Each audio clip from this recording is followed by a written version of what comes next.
سورہ الفتح قرآن کی 48ویں صورت ہے۔ اس میں 29 آیات اور 4 رکوع ہیں۔ بسم اللہ الرحمن الرحیم۔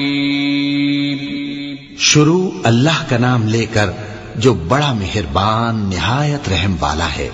اے نبی، ہم نے تم کو فتح دی، فتح بھی کھلی اور واضح، تاکہ اللہ تمہاری اگلی اور پچھلی کوتاہیاں بخش دے اور تم پر اپنی نعمت پوری کر دے اور تم کو سیدھے رستے چلاتا رہے، اور تاکہ اللہ تمہاری بھرپور مدد کرے۔ وہی تو ہے جس نے مومنوں کے دلوں پر تسکین نازل فرمائی تاکہ ان کے ایمان کے ساتھ اور ایمان بڑھے، اور آسمانوں اور زمین کے لشکر سب اللہ ہی کے ہیں، اور اللہ جاننے والا ہے، حکمت والا ہے۔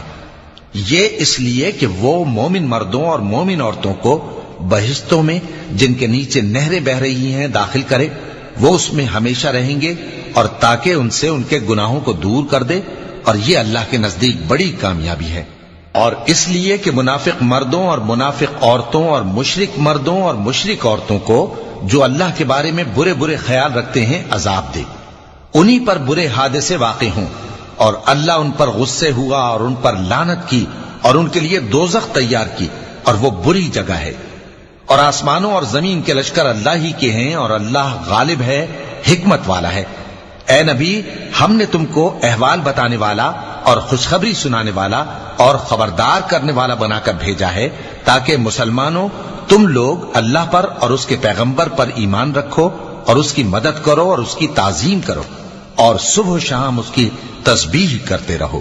اے نبی، جو لوگ تم سے بیعت کرتے ہیں وہ در حقیقت اللہ سے بیعت کرتے ہیں، اللہ کا ہاتھ ان کے ہاتھوں پر ہے۔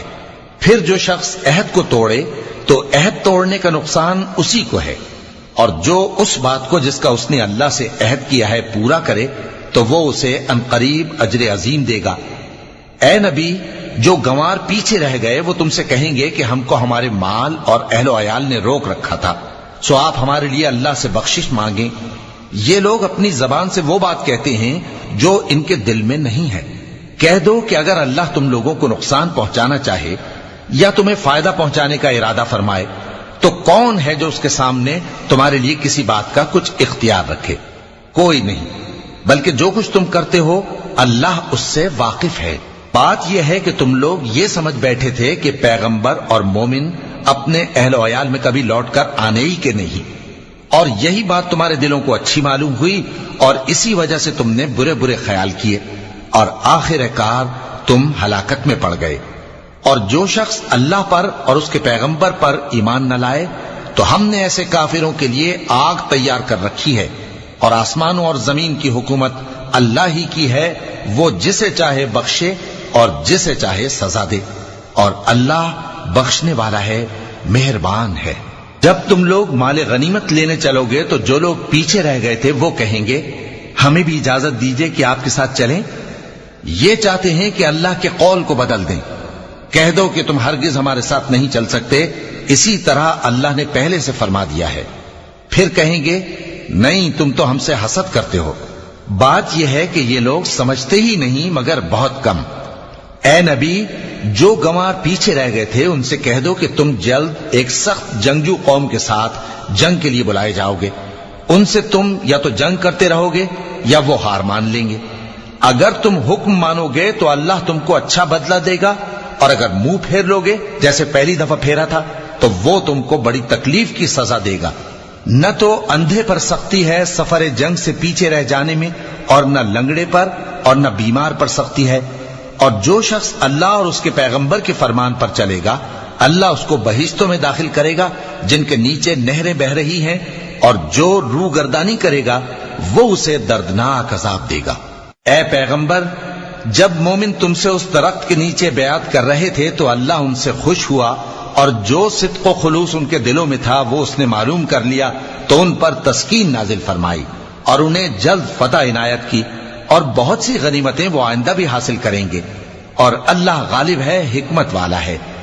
اللہ نے تم سے بہت سی غنیمتوں کا وعدہ فرمایا ہے کہ تم ان کو حاصل کرو گے، پھر اس نے یہ غنیمت تمہیں جلدی سے دلوا دی اور لوگوں کے ہاتھ تم سے روک دیے۔ غرض یہ تھی کہ یہ مومنوں کے لیے اللہ کی قدرت کا نمونہ بن جائے اور وہ تم کو سیدھے رستے پر چلائے۔ اور کچھ اور غنیمتیں دے گا جن پر تم قدرت نہیں رکھتے، اور وہ اللہ ہی کی قدرت میں ہیں، اور اللہ ہر چیز پر قادر ہے۔ اور اگر تم سے کافر لڑتے تو وہ پیٹ پھیر کر بھاگ جاتے، پھر وہ کسی کو نہ دوست پاتے اور نہ مددگار۔ یہی اللہ کی عادت ہے جو پہلے سے چلی آتی ہے، اور تم اللہ کی عادت میں کبھی تبدیلی نہ پاؤ گے۔ اور وہی تو ہے جس نے تم کو ان کافروں پر فتح یاب کرنے کے بعد سرحد مکہ میں ان کے ہاتھ تم سے اور تمہارے ہاتھ ان سے روک دیے، اور جو کچھ تم کرتے ہو اللہ اس کو دیکھ رہا ہے۔ یہ وہی لوگ ہیں جنہوں نے کفر کیا اور تم کو مسجد حرام سے روک دیا، اور قربانیوں کو بھی کہ اپنی جگہ پہنچنے سے رکی رہیں۔ اور اگر ایسے مسلمان مرد اور مسلمان عورتیں نہ ہوتی جن کو تم جانتے نہ تھے کہ اگر تم ان کو پامال کر دیتے تو تم کو ان کی طرف سے بے خبری میں نقصان پہنچ جاتا، تو بھی تمہارے ہاتھ فتح رہتی، مگر تاخیر اس لیے ہوئی کہ اللہ اپنی رحمت میں جس کو چاہے داخل کر لے۔ اور اگر دونوں فریق الگ الگ ہو جاتے تو جو ان میں کافر تھے ان کو ہم دکھ دینے والا عذاب دیتے۔ جب کافروں نے اپنے دلوں میں ضد کی، اور ضد بھی جاہلیت کی، تو اللہ نے اپنے پیغمبر اور مومنوں پر اپنی طرف سے تسکین نازل فرمائی اور ان کو پرہیزگاری کی بات پر قائم رکھا، اور وہ اسی کے مستحق اور اہل تھے، اور اللہ ہر چیز سے خبردار ہے۔ بے شک اللہ نے اپنے پیغمبر کو سچا اور صحیح خواب دکھایا تھا کہ تم انشاءاللہ مسجد حرام میں اپنے سر منڈوا کر یا اپنے بال ترشوا کر امن و امان سے داخل ہوگے، اور کسی طرح کا خوف نہ کرو گے۔ جو بات تم نہیں جانتے تھے اللہ کو معلوم تھی، سو اس نے اس سے پہلے ہی جلد ایک فتح عطا فرمائی۔ وہی تو ہے جس نے اپنے پیغمبر کو ہدایت کی کتاب اور دین حق دے کر بھیجا تاکہ اس کو تمام دینوں پر غالب کرے، اور حق ثابت کرنے کے لیے اللہ ہی کافی ہے۔ محمد صلی اللہ علیہ وآلہ وسلم اللہ کے پیغمبر ہیں، اور جو لوگ ان کے ساتھ ہیں وہ کافروں کے مقابلے میں تو سخت ہیں اور آپس میں رحم دل۔ اے دیکھنے والے، تو ان کو دیکھتا ہے کہ اللہ کے آگے جھکے ہوئے سر بسجود ہیں اور اللہ کا فضل اور اس کی خوشنودی طلب کر رہی ہیں۔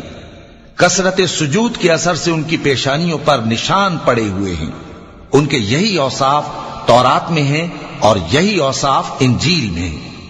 وہ گویا ایک کھیتی ہے جس نے پہلے زمین سے اپنی سوئی نکالی، پھر اس کو مضبوط کیا، پھر موٹی ہوئی، اور پھر اپنے تنے پر سیدھی کھڑی ہو گئی، اور لگی کھیتی والوں کو خوش کرنے تاکہ کافروں کا جی جلائے۔ جو لوگ ان میں سے ایمان لائے اور نیک عمل کرتے رہے ان سے اللہ نے گناہوں کی بخشش اور اجر عظیم کا وعدہ کیا ہے۔